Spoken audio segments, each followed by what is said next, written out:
ईश्वर कौन है, कहाँ है, कैसा है, इन प्रश्नों का उत्तर वही पा सकता है जो अपने भीतर बाहर फैले संसार को अच्छी तरह समझ सके। और ईश्वर से जुड़ने का सबसे सरल मार्ग है संगीत व नृत्य।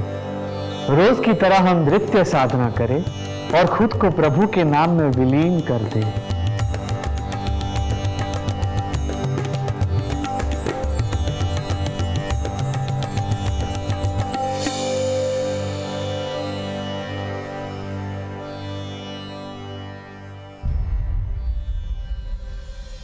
ठहरिए। आपको ज्ञात नहीं, प्रभु ब्रह्मचारी इच्छानंद सरस्वती जी महाराज के विश्राम गृह के आसपास महिलाओं का प्रवेश निषेध है। मुझे बाबा जी से बात करनी है, एक बार बात करवा दीजिए। बाबा महिलाओं से अकेले नहीं मिलते। आपके साथ कोई पुरुष या सगा संबंधी आया है? बाबा जी। पाप मत करो। बोलिए, क्या परेशानी है आपकी? बाबा जी, मैं आपकी बहुत बड़ी भक्त हूँ। आपके आशीर्वाद से मैंने और मेरे पति ने बहुत तरक्की की है। हाल ही में हम लोगों ने एक घर खरीदा है। हम चाहते हैं कि आप हमारे घर आके पूजा करें। हम आपके साथ ही गृह प्रवेश करना चाहते हैं। आप अपने पति को हमारे पास भेज दीजिए, हम अवश्य चलेंगे। ठीक है।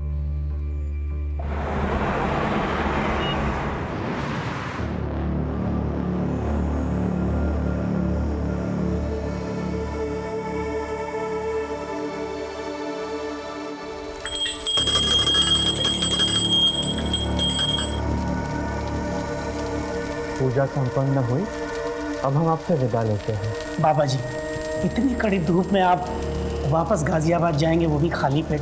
नहीं बाबा जी, मैंने आप सभी के लिए भोजन का इंतज़ाम किया है बाबा जी। बाबा जी, मैंने बिना प्याज लहसुन मसाले का खाना पकाया है, बिल्कुल सात्विक है। अगर आप भोग लगाएंगे तो हम सब खाना खा पाएंगे।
चेयरपर्सन मैडम, आपके हेल्प के लिए थैंक यू। मैं घर के बाहर तो एक लड़ाई जीत गई, लेकिन अपनों से हार गई हूँ। ऑफिस, गली, मोहल्ले, हर जगह उसकी वजह से नाक में दम हो गया है। मेरे माँ बाप, फ्रेंड्स, रिलेटिव कोई मेरे साथ नहीं है। मैं अकेली पड़ गई हूँ और सोचती हूँ कि मैं जिंदा क्यों हूँ।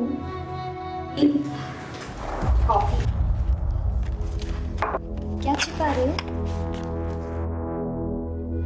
दी, ये आप लिख रही हो जो अपने स्कूल की टॉपर, अपने कॉलेज की टॉपर, अपने कॉलेज यूनियन की प्रेसिडेंट रह चुकी है। दी, you were an inspiration to everyone. थी, हो नहीं। अब तो ना मेरे पास जॉब है, ना मेरी लाइफ है और ना ही पैसे हैं। दी, मेरी मानो तो आपको पापा की बात मान लेनी चाहिए।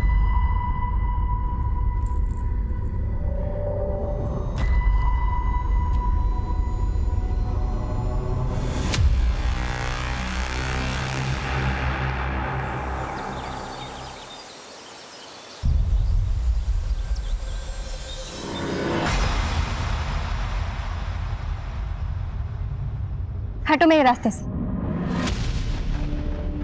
देखो रितु, मैं फिर तुम्हें कह रहा हूँ, केस वापस ले लो, तुम्हारी लाइफ फिर पहले जैसे नॉर्मल हो जाएगी। तू हटेगा मेरे रास्ते से या मैं पुलिस को बुलाऊं? उम्र भर अपने भाई की तरह जेल में सड़ेगा। हटो।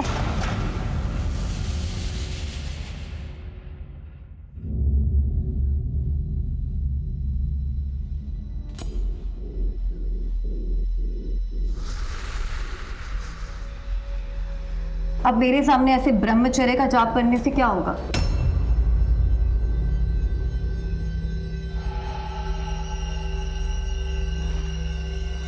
आपकी मनसा क्या है? आपको मैंने कितना समझाया लेकिन आप तो माने ही नहीं। आप तो अपनी भक्ति और शक्ति से सबके दिल जीतते रहे। ऐसे थोड़ी ना चलता है। मैंने अपना शरीर लुटाया है, ऐसे थोड़ी ना चुप रहूंगी। लीजिए, अगर ये चुप बैठ भी गई तो हम चुप नहीं बैठने वाले। क्यों गजेंद्र? मैं चुप नहीं हूँ बाबा जी। वीडियो क्लिप न्यूज चैनल्स भेजने को तैयार है। कुछ MMSB भक्तों तक वायरल हो जाएंगे। फिर तो प्रभु देवता से दानव कहलाएंगे। आपको क्या चाहिए? सिर्फ 4 करोड़।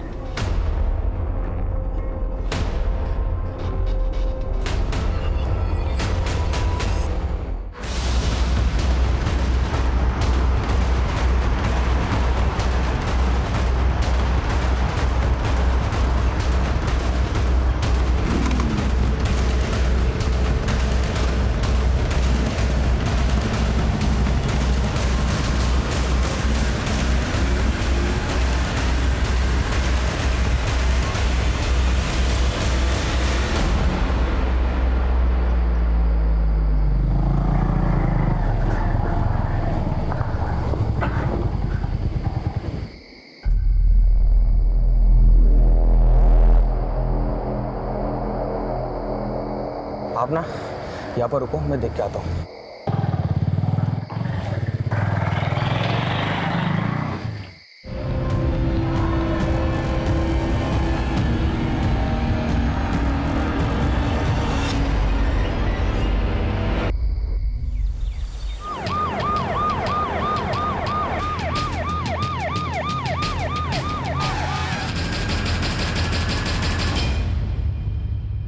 पर मुझे लग रहा है इस सब में दीपेश या उसकी फैमिली का इन्वॉल्वमेंट हो सकता है, क्योंकि ऋतु बादल की वजह से उसकी फैमिली को काफी जिल्लत झेलनी पड़ी थी। क्या नाम था लड़के का? दीपेश तोमर सर। क्या हुआ? अभी भी जेल में। केस की सुनवाई हो चुकी है लेकिन केस का फैसला आना बाकी है। मोबाइल फोन या पर्स वगैरह कुछ मिला? No sir. बॉडी को पंचनामे के बाद पोस्टमार्टम के लिए भेज दो।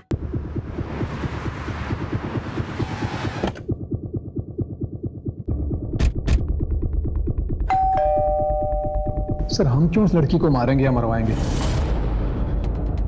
हमारे बेटे की जो जिंदगी बर्बाद होनी थी वो तो हो ही गई। सेशन कोर्ट ने तो अपना फैसला सुना दिया, आप हाई कोर्ट में अपील कर देते। वैसे भी ऋतु तो मर चुकी है, आप कोई ना कोई जुगाड़ करके अपने बेटे दीपेश को जेल से निकलवा लेते। हम कुछ नहीं करने वाले सर।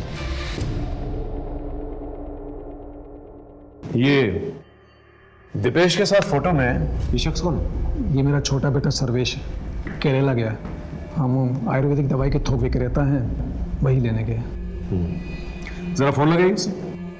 लगे।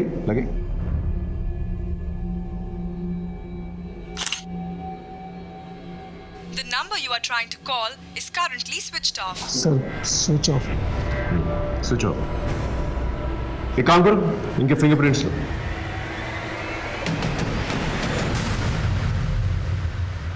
इस सर्वेश का मोबाइल सर्विलेंस पे डालो और उसके कॉल रिकॉर्ड्स निकालो और उसके फोटोज खबरी नेटवर्क पे डिस्ट्रीब्यूट करो। Right sir. अपने एक आदमी को तुमर के घर के आसपास रखो, नजर रखने के लिए करो। Okay sir. ये ऋतु के माँ बाप से बात हुई? उन्हें पुलिस स्टेशन आने के लिए कहा है सर।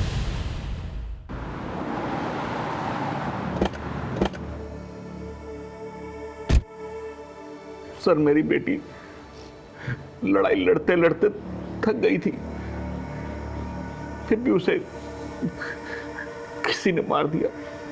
हमारी ऋतु बचपन से ही दिमाग तेज और निडर लड़की थी, लेकिन इस रेप केस वाली घटना के बाद उसे और हमें सबको तोड़ के रख दिया था सर। उसने कुछ बताया था कि वो उस रात कहाँ गई थी? उससे ज्यादा कुछ पूछते नहीं थे सर। उससे कुछ पूछते तो वो जल्दी चिढ़ जाते थे। मेरी बेटी अंदर से बहुत ही टूट गई थी। सर, ये लेटर रितु दीदी के डेस्क से मिला था।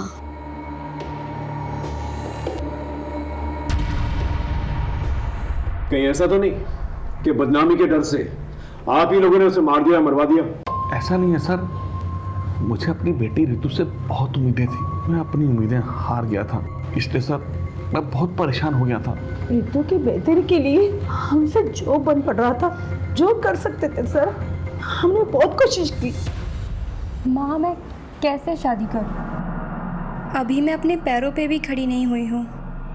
ना तो मेरे पास जॉब है, ना तो मेरे पास सेविंग्स और ना ही खुद का घर है। अब आप खुद बताओ, अगर मैं सेटल हो जाती हूँ और कल को मेरा डाइवोर्स हो जाता है तो कहाँ जाऊँगी, क्या करूँगी? अरे तुम लोग तो ऐसे बात करो जैसे कि इस की घटना के बाद कोई भी लड़का उतावला हो रहा होगा इससे शादी करने के लिए। हर जगह से रिजेक्शन आ रहा है। आखिर तुझे जरूरत क्या थी ये केस करने की? पापा, वो मेरा कलीग था, हमें क्लाइंट पीपीटी रेडी करनी थी। अब मुझे क्या पता था कि वो मेरी ड्रिंक स्पाइक कर देगा और मेरे साथ वो सब कुछ करेगा। अब मैं बाहर वालों को क्या बोलूं जब आप लोग ही मुझ पे ट्रस्ट नहीं करते? ऐसा नहीं है सर कि हम अपनी बेटी रितु पर ट्रस्ट नहीं करते थे, लेकिन लोगों की बातों और उनके तानों ने हमें फ्रस्ट्रेट कर दिया था सर।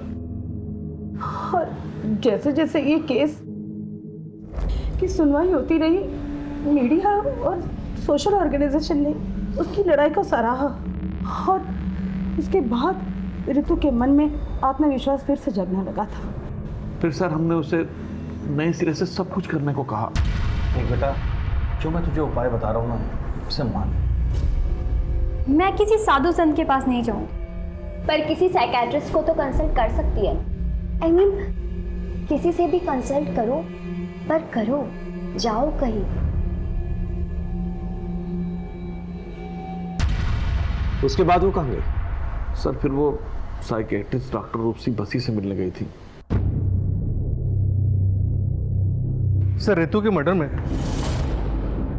हम उसके फादर महेश बादल के हाथ को कंप्लीटली रूल आउट नहीं कर सकते। एक काम करो, इसके भी फिंगरप्रिंट्स मैच करके देखो और उसके कॉल रिकॉर्ड्स निकालो। Right sir.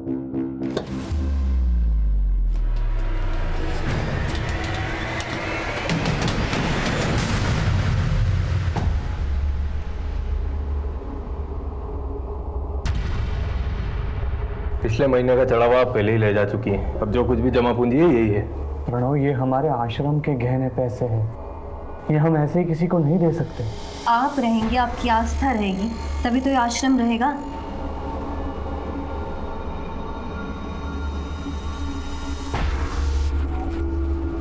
कितने पैसे है ये? कुल 25 लाख। और बाकी के पैसे? इससे ज्यादा नहीं मिल सकता। बाबा के टट्टू, तुम ज्यादा मत बोलो। अगर आप पीछे की जमीन का एक छोटा सा हिस्सा बेच देंगे ना, तो किसी को कुछ पता नहीं चलेगा। खरीदार मैं लेकर आ जाऊंगी, आप बस जमीन के कागजात तैयार करवा दीजिए।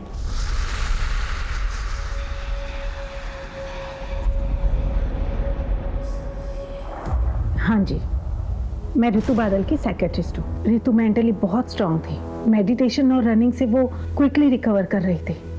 डॉक्टर, आज तो रनिंग करते वक्त मेरे पीछे मेरे का भाई पड़ गया था। व्हाट? लेकिन मैंने उसे डांट कर भगा दिया। मैंने बोला कि मैं पुलिस में कंप्लेंट कर दूंगी। That's great. ऐसे ही अपनी जीने की चाहत और जोश को बनाए रखो। बस 3-4 सेशन और फिर तुम्हें मेरे पास भी हफ्ते में 2 बार आने की जरूरत नहीं है, महीने में 1 बार आ जाना। एक्चुअली मैं भी आपको यही बताने वाली थी कि अब आगे से मैं आपके पास नहीं आ पाऊंगी, क्योंकि मुझे मेरे स्पिरिचुअल गुरु मिल गए हैं। उनसे बातें करना, उनकी बातें सुनना मुझे बहुत अच्छा लगता है। उस गुरु के बारे में कुछ बताया था उसने? वो कौन था, उसका नाम क्या था? इच्छानंद सरस्वती जी महाराज।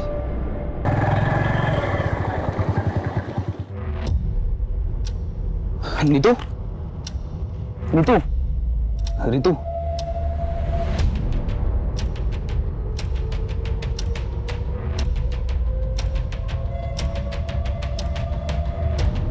Ritu, I am sorry.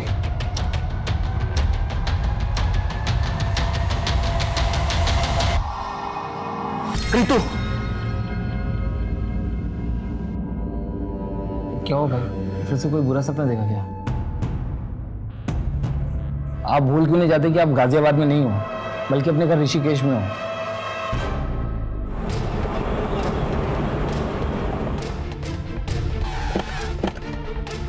कोई कहता है नौकरी परेशान कर रही है, कोई कहता है पत्नी परेशान कर रही है, कोई कहता है माँ बाप परेशान कर रहे हैं, कोई कहता है बच्चे परेशान कर रहे हैं। मेरा उन सब से एक ही जवाब है, अगर इतना परेशान कर रहे हैं तो छोड़ दो। नहीं छोड़ सकते, है ना? तो फिर रास्ते निकालो, जैसे ईश्वर रास्ते निकालता है। कभी ईश्वर से कहते हुए सुना है, मुझे मेरे भक्त परेशान कर रहे हैं? नहीं ना? क्षमा चाहता हूं, आप लोगों को नीचे बैठना पड़ रहा है। जी, ऋतु बादल आपकी शिष्य थी मतलब? जी, उसका मर्डर हो गया। ओम शांति।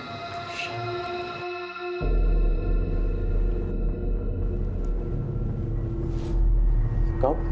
3 दिन पहले। बहुत तेजस्विनी थी वो, बेहद दुखद समाचार है ये। वो प्रभु के पास बहुत ही दुख दुविधा की घड़ी में आई थी। बाबा जी, मुझे लगता है कि मेरे आसपास सब फेक है, कोई अपना नहीं है, कोई मुझे लाइक नहीं करता, कोई लव नहीं करता, करेगा भी नहीं और जरूरत भी नहीं। आप पहले अपने आप से प्रेम करो, because you are your best company. आप अपने सबसे अच्छे साथी हैं, सबसे अच्छे प्रेमी हैं। उसके बाद वो हमारे आश्रम में रोज आती, सत्संग के समय महिलाओं के खेमे में खूब नाचती और हमेशा खुश रहती। उसके बाद मैंने सुना कि वो भोजनालय में अपनी सेवा देती, बागबानी करती, चिड़ियों को दाने डालती। जब उसने आश्रम आना बंद कर दिया तो आपने उसके माँ बाप से पूछा नहीं कि वो क्यों नहीं आ रही? ये तो खुला आश्रम है, ना किसी को आने की मनाही है ना जाने की। वैसे ऋतु बादल में आपने क्या खास नोटिस किया था? लोग कहते हैं कि आश्रम में आने के बाद वो हमेशा खुश रहती थी, जीवन को एक नए सिरे से अपना रही थी। ऐसे में उसकी हत्या हो जाना, ये बहुत दुर्भाग्यवश है। आज के ज़माने में बाबा कितने भी अच्छे, मुझे विश्वास नहीं, आपने एक आदमी को इस आश्रम के पास तैनात रखा। ये सर्वेश के बारे में कुछ पता चला? नहीं सर, उसका फ़ोन भी बंद जा रहा है और वो घर पे भी नहीं है। एक काम करो, दीपेश से मिलने के लिए, उससे पूछताछ करने के लिए जेल में एक एप्लीकेशन डालो और ये पता करो ये सर्वेश दीपेश के साथ मिलकर जेल में कुछ प्लान तो भी कर। Right sir.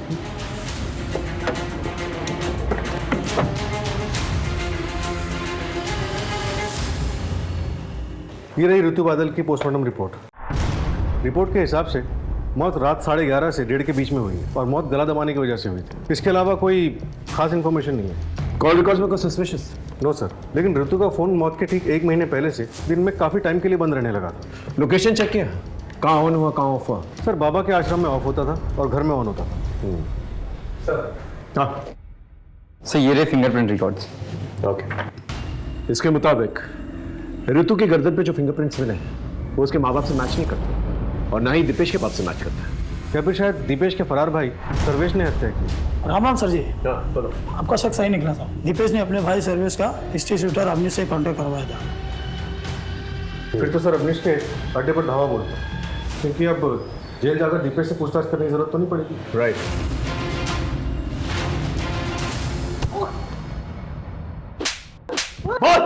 बता दो सब सर्वेश मुझे मिला था और उसने ऋतु बादल को मारने की बात भी किया था मुझसे। तूने उसे मार डाला? नहीं, मैंने नहीं मारा था, क्योंकि एक रोज पहले वो मुझे एडवांस के पैसे देने वाला था, लेकिन पैसे लेके वो आया ही नहीं। फिर दूसरी सुबह हमें पता चला कि उस लड़की की मौत हो गई। सच बोल रहा? भगवान की कसम साहब, सच बोल रहा हूँ। ये सर्वेश तुमर के बारे में पता कर।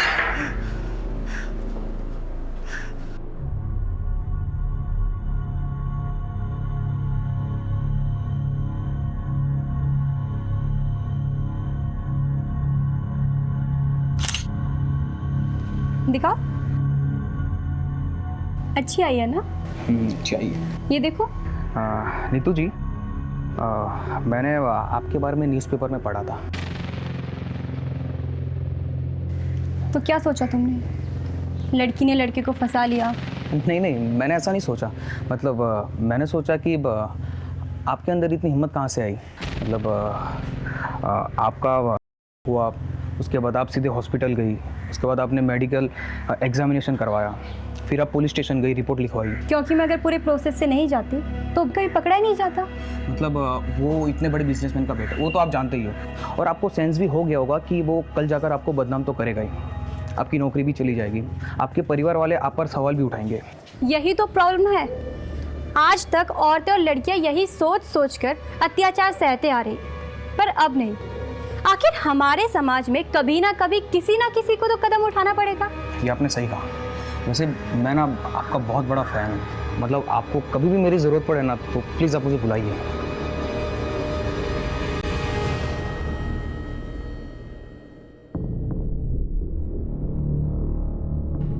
ऋतु बादल ने AA एंटरप्राइजेस के खिलाफ केस दर्ज किया, लेकिन क्यों?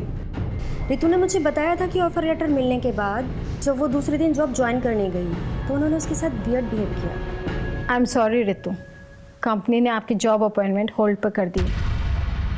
But why? वेल, हमें पता चल गया कि तुम्हें पिछले जॉब से क्यों निकाला गया था। ओह, जस्ट बिकॉज मैंने अपने एक कलीग पर केस फाइल किया। आपने भी मेरा करेक्टर सर्टिफिकेट बना लिया। आपने एक बार भी ये नहीं सोचा कि शायद वाकई में हुआ था। अजी मेरे साथ है, कल आपके साथ भी हो सकता है। I can understand Ritu, but frankly speaking her company के टॉप मैनेजमेंट मर्द होते हैं। एंड ऑफ द रिकॉर्ड हमारे MD को तुम्हें अपॉइंट करने में रिस्क लग रहा है। सीरियसली?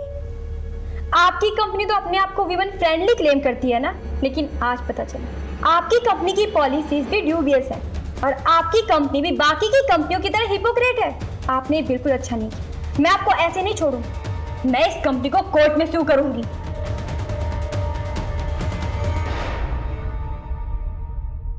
अब रितु रही नहीं है तो केस का कोई फायदा नहीं है। कंपनी ने एम्प्लॉय को भी निकाल दिया है। सर हो सकता है कि उस एम्प्लॉय ने बदला लेने के लिए ऋतु का मर्डर कर दिया या फिर करवा दिया। उस एम्प्लॉय की डिटेल्स हैं आपके पास? ये उसका बायोडेटा। सोनल गुनात्रा। मेरी कंपनी ने मुझे सिर्फ एक पंचिंग बैग के जैसे यूज़ किया है। मेरे MD ने खुद एक पेपर लाके दिखाया था मुझे, जिसमें लिखा था कि ऋतु ने पिछली कंपनी पर एक केस डाला है। अब मुझसे उन्होंने कहा कि ऋतु को जॉब से बाहर निकाल दो। फिर बाद में जब ऋतु ने इस कंपनी पर केस डाला तो मेरे MD ने कंपनी की इमेज को साफ सुथरा रखने के लिए मुझे जॉब से बाहर निकाल दिया और कहा कि ऋतु को एम्प्लॉय करने का डिसीजन मेरा पर्सनल डिसीजन था, ना कि कंपनी का डिसीजन। आप 10 तारीख को रात को 11:30 बजे से 1:30 बजे के बीच में कहाँ थी? सर मैं अपने PG में थी, गौतम नगर में। ठीक है, आप जा सकते। इसके स्टेटमेंट को क्रॉस चेक करो, देखो ये सच बोल रही है नहीं। हेलो साइबर सेल, ऋतु बादल की इन्फॉर्मेशन शेयर की थी मैंने, उसका कुछ पता चला? इन्फॉर्मेशन करेक्ट है, थैंक यू सर। एक सुराग मिला है, ये देखिए। ऋतु बादल का सोशल मीडिया पे 2 अकाउंट्स हैं, एक ये और एक ये। एक नॉर्मल ऋतु बादल के नाम से और एक योगिनी ऋतु बादल के नाम से। तुम कहना क्या चाहते हो? सर ये दोनों अकाउंट्स 2 अलग अलग नंबर से लिंक हैं। इसका मतलब ऋतु बादल ने अपने अंदर बदलाव महसूस किया, इसलिए उसने एक नया नंबर। सर साइबर सेल से दूसरा नंबर मुझे जल्दी मिल जाएगा। इसके बाद मैं इसकी कॉल डिटेल्स और इसकी लोकेशन डिटेल्स दोनों निकलवा दूँ। गुड। नमस्ते बाबा जी,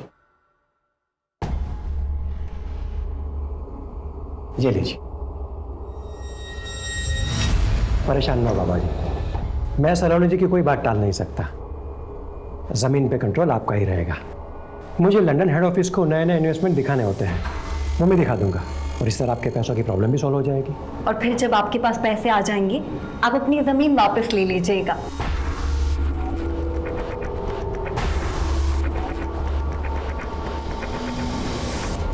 सर ये देखिए, ऋतु के दूसरे नंबर के कॉल रिकॉर्ड्स। ये नंबर ऋतु की मौत से 10 दिन पहले लिया गया था। और सर ये देखिए, 10 तारीख की शाम 6:30 बजे ऋतु को किसी आनंद प्रसाद नाम के आदमी ने फ़ोन किया था और उसके बाद 10:30 बजे रात को उसका फ़ोन लोकेशन आनंद प्रसाद का घर दिखा रहा है और फिर आधे घंटे बाद उसी एरिया में उसका फ़ोन स्विच ऑफ हो जाता है और 15 किलोमीटर दूर ऋतु की मौत है। एक काम कर, इस आनंद प्रसाद के डिटेल्स दिखा। Okay sir.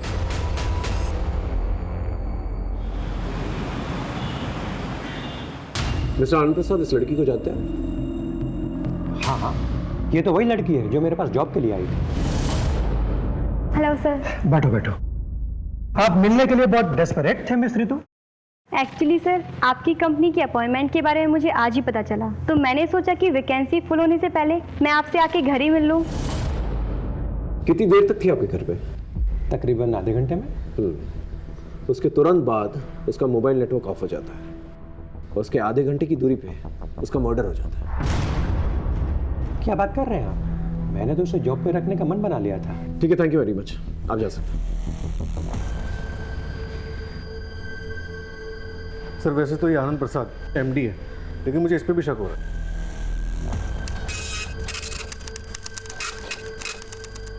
मिस्टर आनंद प्रसाद, ये रहे आपके कॉल रिकॉर्ड्स। इसके मुताबिक आप बहुत यंग लड़कियों के संपर्क में थे। So what? Is there any problem? Yes there is. ये यंग लड़कियां सावली सलोनी आपको भेजा करती थी। ऋतु को भी सावली सलोनी ने आपको भेजा था, और सावली सलोनी खुद जिस्म फरोशी के लिए जेल जा चुकी। अब आप सच बताएंगे, क्योंकि ऋतु बादल का मर्डर हो चुका है जो आपके घर आई। बोलिए। ऋतु एक एस्कॉर्ट थी और सावली सलोनी उसकी एजेंट। ये बात आपको ऋतु ने बताई थी? जी नहीं, सावली सलोनी ने बस यही कहा था कि पहले वो नौकरी की बात करेगी, फिर समझ बनाएगी। जॉब तो तुम्हें टिप समझ कर दे दूंगा, लेकिन जिस सर्विस के लिए पैसे लिए हैं वो तो शुरू करो। कौन सी service? Body to body service. आपको कोई गलतफहमी हुई है। मुझे सलोनी जी ने यहाँ सिर्फ और सिर्फ जॉब के लिए भेजा था। लेकिन तुम्हारे 1 घंटे के लिए उसने मुझसे 40,000 लिए हैं। So don't waste my time baby. रुको। जब तक ये केस सॉल्व नहीं हो जाता ना, आप हमारे मेहमान बने रहेंगे। क्या मतलब? जी सर। इन्हें लेके जाओ। चलिए। लेकिन सर किस जुर्म में? लेके जाओ। सर क्या किया है मैंने? लेके जाओ। सावली सलोनी को ढूंढना बहुत जरूरी है, और ये पता लगाना बहुत जरूरी है कि ये ऋतु बादल का मर्डर केस सावली सलोनी के रैकेट से तो नहीं जुड़ा हुआ, और कोई पर्सनल रंजिश तो नहीं। इस सर्वेश के बारे में कुछ पता चला? सर वो अभी भी अंडरग्राउंड है, और सर ऋतु बादल के गले पे मिले फिंगरप्रिंट्स के निशान सर्वेश के फिंगरप्रिंट से मैच नहीं करते। सर हो सकता है सर्वेश ने खुद ये मर्डर ना किया, और ना ही अवनीश चौधरी से करवाया, बल्कि शायद किसी और से करवाया।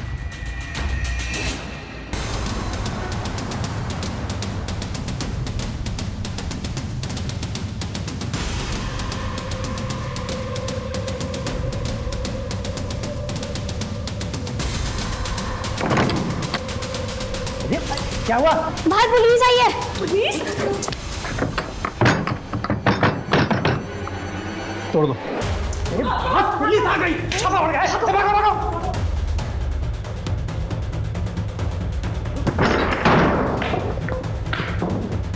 उस तरफ। सर्च करो।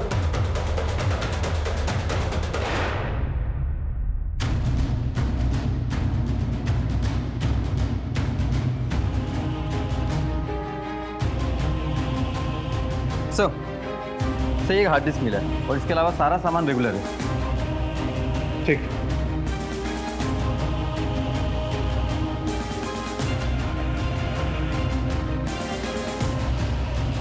और सर इसमें काफ़ी आदमी ऐसे हैं जो कोई मूवमेंट नहीं कर रहे हैं, ऐसा लगता है जैसे बेहोशी की हालत में। सर एक और वीडियो है।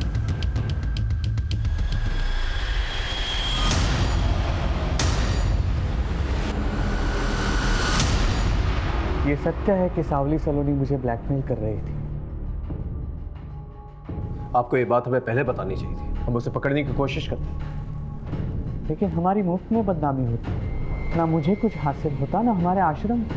आपको इस बात का पता है कि ऋतु बादल सावली सलोनी के संपर्क में थी? ये नहीं हो सकता।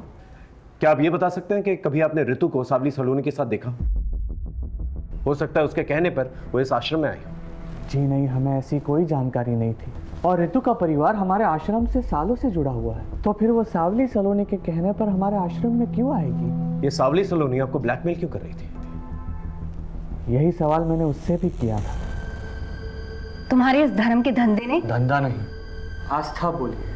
हाँ हाँ वही वही, तुम्हारे इस आश्रम के कारण लोगों ने मेरे ठिकाने पर दारू पीना, फूकना करना कम कर दिया है। इन सब की भरपाई के लिए तुमको पैसा देना होगा।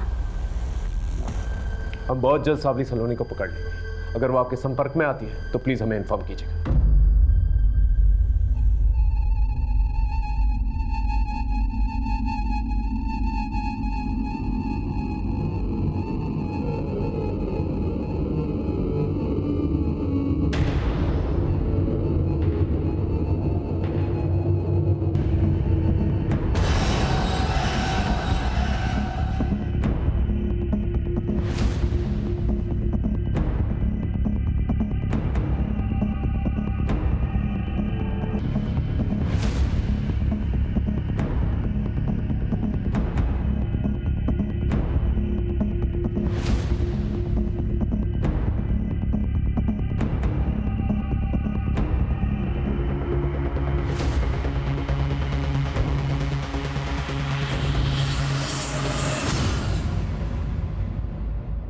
सर मैंने ऋतु बादल, सावली सलोनी और आनंद प्रसाद इनके कॉल रिकॉर्ड्स को क्रॉस चेक किया और सर एक नंबर कॉमन पाया। किसका? चमन श्रीवास्तव, ये उसका फोटो। ये नंबर हरिद्वार के एड्रेस पर रजिस्टर्ड और सर इस नंबर की कॉल लोकेशंस और ऋतु की कॉल लोकेशंस सब मैच करती हैं और ऋतु के मर्डर साइट से भी मैच करती हैं। और मर्डर के बाद? मर्डर के बाद 2 दिन पहले तक इसका लोकेशन ऋषिकेश ही दिखा रहा था। एक काम करो, तुम ऋषिकेश जाओ, बस चमन के बारे में पता करो। सर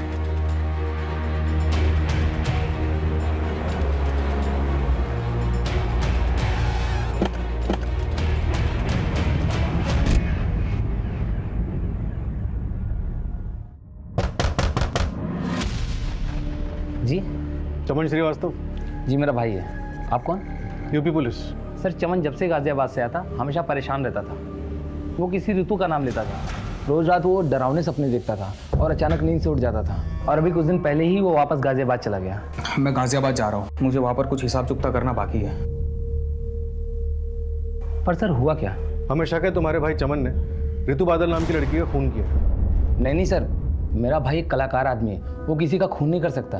क्या करता है तुम्हारा भाई? सर चमन पहले फोटोग्राफर था और अब वीडियो बनाने का काम करता है। कहीं वो इसके लिए काम तो नहीं करता? नहीं सर, मैं इसे नहीं जानता। और सर चमन ने मुझे कभी बताया नहीं कि किसके लिए काम करता है। तुम्हारे भाई से आखिरी बार बात कब हुई थी? सर उसका फ़ोन 2 दिन से स्विच ऑफ आ रहा है।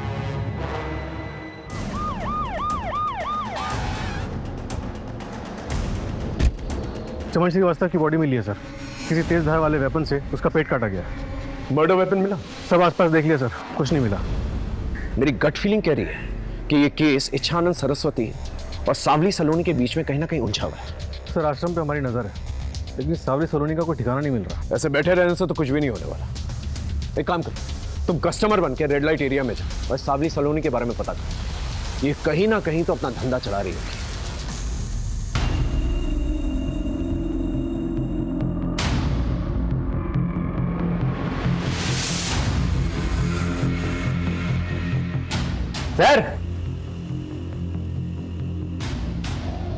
सर क्या चाहिए? एक बात बताओ, कोई कॉलेज का कौला माल मिलेगा क्या? एकदम बढ़िया पटाखा, मतलब वो समझते हो ना, एयर होस्टेस मॉडल टाइप का वैसा। यहाँ तो सिर्फ इन्फॉर्मेशन मिलेगा, बाकी काम तो होटल में होगा, लेकिन पैसा बहुत लगेगा। तो भैया पैसों की चिंता मत करो, बस तुम माल दिखाओ तो एकदम टकाटक होना चाहिए। एक मैडम है, बात करके बताता हूँ।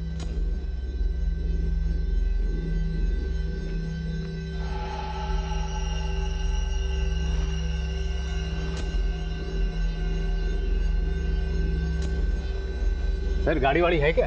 तो गाड़ी है ना बाबू, इधर है, चलो आओ। चलिए चलो।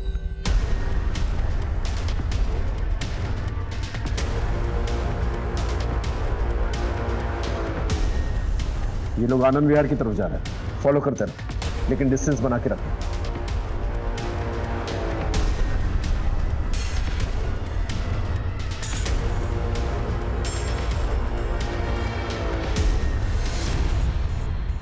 सलोनी जी। सर ये सलोनी जी ही हैं जिसके पास गाजियाबाद में किसी भी टाइम पर टॉप क्लास की इंटरनेशनल लड़कियां मिलती हैं। अच्छा तो ये हैं। आप एंजॉय कहाँ करेंगे, यहाँ या होटल में? देखिए एंजॉय तो हम कहीं और ही करेंगे, फिलहाल आपका वॉशरूम यूज करेंगे। सर अंदर है ना, आते हैं। टीम बी ऊपर आ जाओ जल्दी। चलिए आप दोनों को एंजॉय कराते हैं।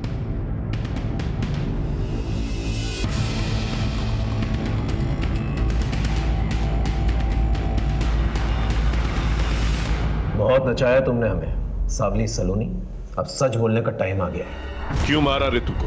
नहीं सर, मैंने उसको कोई मर्डर नहीं किया और ना ही मैंने उसका मर्डर करवाया। हाँ, मैंने उसे अपने क्लाइंट के पास ज़रूर भेजा था। तुझे ना उसे थोड़ा इम्प्रेस करना है।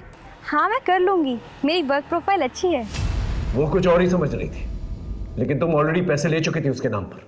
नए में तो सब लड़कियां ऐसे ही करती है सर, पर मुझे क्या पता था कि वो ऐसे भाग जाएगी। ये चमन श्रीवास्तव कौन? वैसे तो वो वीडियो बनाता है, पर लड़कियों की सिक्योरिटी के लिए हम उसे साथ में भेज देते थे, पर वो उस ऋतु को पसंद करने लग गया था और उसी ने उसे भगाने में भी मदद की थी। इसलिए तुमने उसका मर्डर कर दिया? नहीं सर, मैंने किसी को नहीं मारा सर। चलिए 1 मिनट के लिए मान लेते कि तुमने ऋतु और चमन को नहीं मारा, लेकिन ब्रह्मचारी इच्छानंद सरस्वती उसे तो ब्लैकमेल किया ना तुमने? बिल्कुल किया था सर। करती नहीं तो वो रास्ते पे कैसे आता?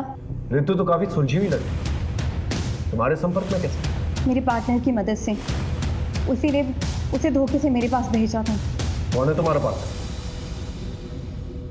सावली सलोनी ने तुम्हारी पूरी सच्चाई हमें बता दी। ये है वो डायरीज जिसमें तुम्हारे पूरे क्लाइंट्स के नंबर है और वो सारी लड़कियों के नंबर है जिनसे तुम प्रोस्टिट्यूशन कराया करते थे।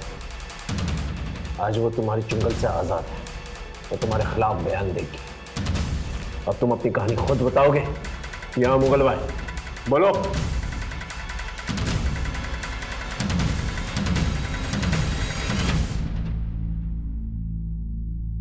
देखिए, मैं पहले ही क्लियर कर दूं कि ना ही मैंने रितु को मारा है ना मरवाया है। वो तो मुगल भाई लेंगे, पहले तुम अपनी काली करतूतों के बारे में बताओ। संभोग और समाधि, ये दोनों ऐसी चीजें हैं जिससे भारत देश में किसी भी मूर्ख या किसी भी होशियार को लपेटा जा सकता है। मैं 5 स्टार होटल में सिक्योरिटी गार्ड की नौकरी किया करता था। वहां मैं देखता था साधु महात्मा को कुछ युवतियों के साथ आते जाते। बस उसी दिन से मुझे मेरा जीवन सत्य मिल गया। मैंने मंदिर बनवाया और फिर मसाज पार्लर के जरिए देह व्यापार का धंधा शुरू किया। और फिर तुमने सावली सलोनी जैसे धंधे वाली से कनेक्ट किया, है ना? मैं सावली सलोनी जैसे लोगों के पास लड़कियां भेजता और फिर दूसरी बार उन्हीं क्लाइंट्स के साथ डायरेक्टली डील करता। इसलिए सावली सलोनी अपना पैसा निकलवाने के लिए तुम्हें ब्लैकमेल कर रही थी। अरे ऐसे थोड़ी ना, हमारा नेटवर्क कश्मीर से लेकर कन्याकुमारी तक और सूरत से लेकर कोलकाता तक फैला हुआ है। आप देश विदेश कहां भी जाओ, हमारी सेवाएं आपको एक फोन कॉल में उपलब्ध की जाएंगी। वो 17 फोन हमें मिल चुके हैं और वो नई लड़कियों को जो नया नंबर देते थे उसके बारे में ही पता चल चुका है, जैसे तुमने रितु को दिया था। लेकिन बहुत बड़ी गलती कर बैठे तुमने रितु को अपने प्रेम जाल में फंसा दिया। तुम्हारे अड्डे से हमें ये चिट्ठी मिली है जिसमें साफ साफ लिखा है रितु ने कि आपके प्रेम ने मुझे हमेशा हमेशा के लिए बदल दिया। प्रेम राई को पहाड़ बना सकता है, तो फिर लड़कियों से वैश्यावृत्ति करवाना ये कौन सी बड़ी बात थी? वो मेरे प्यार में बाहर कुछ ना बोलती और फिर धीरे धीरे उन्हें इस जीवन की आदत पड़ जाती थी। लेकिन रितु ऐसी लड़की नहीं, इसीलिए मैंने रितु को नौकरी के लिए सावली सलोनी के पास भेजा था। तुम एक काम करो, तुम सावली सलोनी से जाके मिलो। वो हमारी परम भक्त है, वो तुम्हें सही इंसान से मिलवा देगी जो तुम्हें बेहतरीन नौकरी देगा। थैंक यू सो मच बाबा जी। लेकिन रितु वहां से भाग गई और ये बात तुम्हें चमन के थ्रू पता चली, जो तुम्हारे लिए ब्लैकमेलिंग किया करता था और वीडियोस बना करता था। और फिर बाद में तुमने रितु को मारा। मैंने रितु को नहीं मारा, लेकिन हाँ, चमन रितु को भगा कर ले गया था। जब तक हम लोग वहां पर पहुंचे तब तक रितु मर चुकी थी और चमन भी गायब था। चमन गायब नहीं हुआ था, तुमने उसे मार दिया। मारा नहीं, मुक्ति दी थी। रितु की मौत से व्याकुल हो गया था वो, बार बार पुलिस के पास जाने की धमकी दे रहा था। मैंने बहुत समझाया उसे, लेकिन वो नहीं समझा। अब समझने की बारी तुम्हारी है और तुम्हें समझाएगा देश का कानून। ऐसा केस बनाऊंगा ना तुम्हारे खिलाफ कि तुम्हारा बड़ा सा बड़ा क्लाइंट जो है तुम्हारी बेल नहीं दे पाएगा। अगर रितु को बाबा ने नहीं मारा तो फिर किसने मारा? एक काम करो, रितु के मर्डर की रात के इंसिडेंट टाइम से मैच करके देखो। उसके कॉल रिकॉर्ड्स और लोकेशन रिकॉर्ड्स दोबारा से चेक करो। कातिल हमारे रेडार में ही है, बस पकड़ में नहीं आ रहा है। रितु ने चमन के फोन से आपके लैंडलाइन नंबर पर उस रात आप लोगों को फोन किया था। आपस में फैसला कर लीजिए आप कि रितु को किसने मारा है। सर, मैंने मारा अपनी बेटी रितु को। उसका फोन आया था मेरे पास। पापा, वो आपका इच्छा आनंद बहुत ही गिरा हुआ आदमी है। वो बहुत ही घटिया इंसान है। वो उसने मुझे प्रोस्टिट्यूशन में डालने की कोशिश की। मैं अपने एक दोस्त के साथ ग्रीन पार्क के गेट नंबर 2 के पास हूँ। पापा प्लीज जल्दी आ जाओ। सर, मैं उससे बहुत तंग आ गया था और बाबा की बुराई मैं नहीं सुन सकता था, इसलिए गर्दन दबाकर मैंने उसे मार दिया। झूठ बोल रहे सर, रितु का फोन मुझे आया था। सर, बाबा जी को हम पूछते हैं और रितु फोन पे बाबा जी के बारे में अनाप शनाप बके जा रही थी। बस गुस्से में आकर मैंने उसे मार दिया। नहीं इंस्पेक्टर साहब, रितु को मैंने मारा है। नहीं साहब, मैंने मारा है सर। सर, मैंने मारा है सर। आप लोग, ये रहे आप लोगों के फिंगरप्रिंट रिकॉर्ड्स। ये रितु के गर्दन पे मिले फिंगरप्रिंट रिकॉर्ड्स और आप दोनों के फिंगरप्रिंट रिकॉर्ड्स मैच नहीं होते।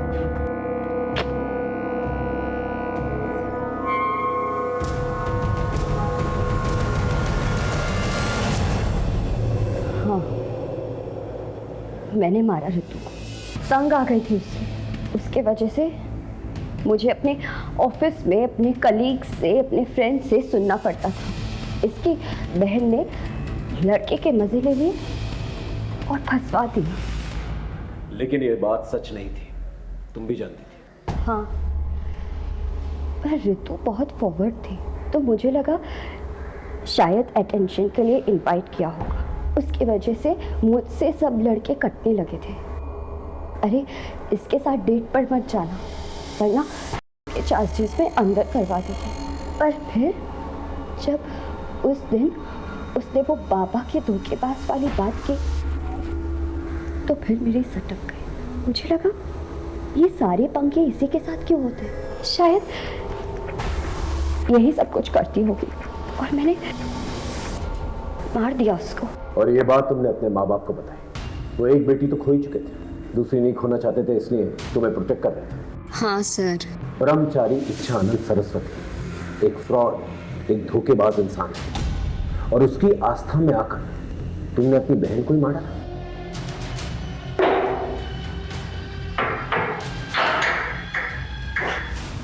ब्रह्मचारी इच्छानंद सरस्वती उर्फ अनुज अजय द्विवेदी, उसके सपनों ने उसे गलत रास्ता इख्तियार करने पर मजबूर किया, जबकि मधु ने अपना संयम और आपा खोया।